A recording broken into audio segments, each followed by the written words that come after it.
I know y'all read today's title and was like, what is Avery talking about today? I'm gonna explain that, you know what I'm saying? But before I get into that, I want to tell y'all, like, it was a time before, like, all of this where I was probably okay with, you know what I'm saying, having multiple baby mamas and shit. I ain't really care. I ain't really give it no conscious thought, you know what I'm saying? Like most of us do, you feel me?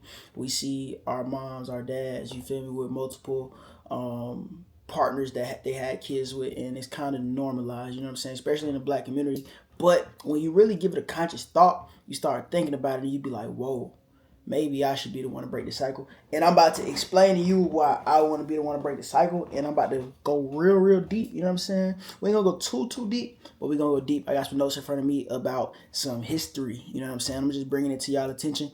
Do your own research. You feel me? I'm gonna touch on a couple things, but I'm not gonna go too in detail. I'm gonna go in detail, but do your own research. If you don't believe me, do your own research. I'm an advocate of getting your own knowledge. You feel me? I'm not Google, my nigga. You know what I'm saying? I'm Avery. You feel me? Do your own research. But let's get into it. This is why I don't want a baby mama or baby mamas. You feel me? I want to break that cycle. So, in order to say this, it's 2025, but we about to go back to the 1980s. You know what I'm saying? You ever wonder why people say I was born in the 80s, crack baby, da da da? You know what I'm saying? If you didn't hear that, then you probably ain't around older people. But people that was born in the 80s, they call themselves crack babies, right? So they say this because the crack epidemic happened in the 1980s.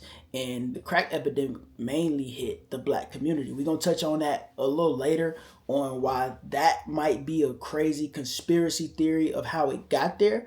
It was like, we're going to get into that later. We're going to get into that later. But what does this have to do with black families, Avery? So before the crack epidemic, before the 1980s, and like I said, y'all can do your own research, 70% of kids grew up in the two-parent household. Listen to me. 70% of black kids grew up in the two-parent household before the crack epidemic. Do you know that number after the crack epidemic? Guess. Yes, it went from 70.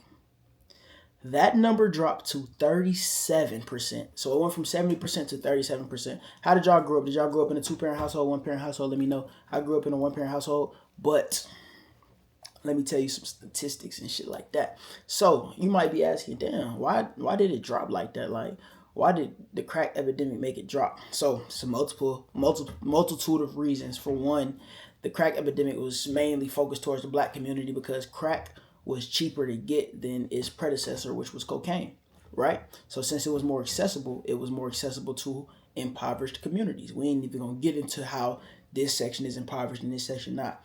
But I'm about to get even deeper. It was a rule. It was some shit going on called the war on drugs. And it was a rule passed called the 100-to-1 law. And this law basically stated for every 100 grams of cocaine, it is equal to 1 gram of crack, meaning it holds the same sentence. You can get caught with 100 grams of cocaine and 1 gram of crack, and y'all will go to jail for the same amount of time. Meaning that the people who typically were to hold cocaine, which was white people, versus black people who was typically known to hold crack, you know what I'm saying?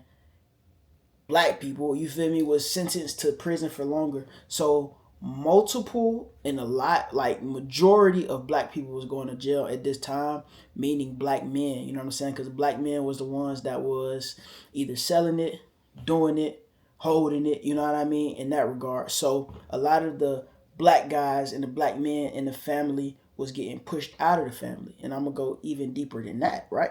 So they was going to prison, my nigga. And while they was in prison, guess who was out? The mom. The mom got to raise the kids now. You know what I'm saying? Now the kids don't got the father figure. Y'all know how that shit get. Now they turn to the streets, and guess what they gonna do? The same shit. You know what I'm saying? That's where the cycle continues. The cycle go on. The cycle go on. I told you I ain't gonna talk too much about it. You feel me? But I'm about to go into my reasoning on why I don't want it. You know what I'm saying? But I'm kind of skipping from the 80s to now. Let me go in between the 80s to now.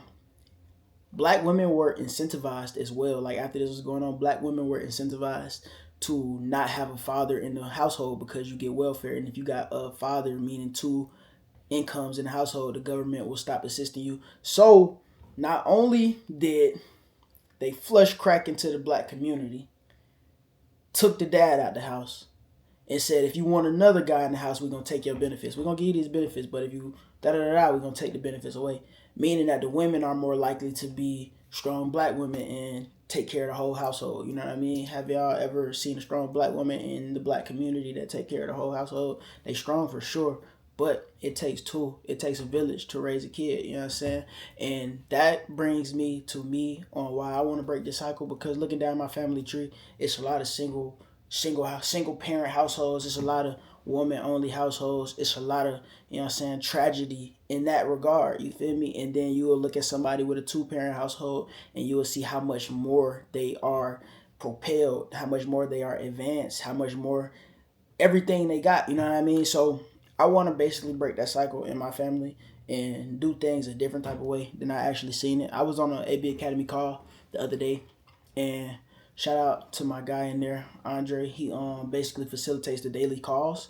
I was on a daily call, and he asked me. He said he was asking everybody in the community, like, what's your why? What's your reason? And my reason for doing what I do is basically to set a different path, you know what I'm saying, break generational curses and do it a whole nother way, you know what I'm saying? And at one point in time, I ain't even really think like that for real, not that deep, but now I kind of thinking that deep, you know?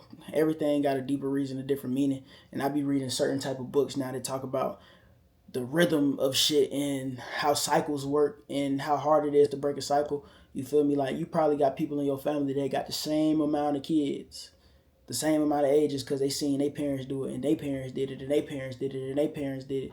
You know what I mean? So that's just a quick video explaining why I don't want baby mamas. You know what I'm saying? I'm trying to break that curse. You feel me?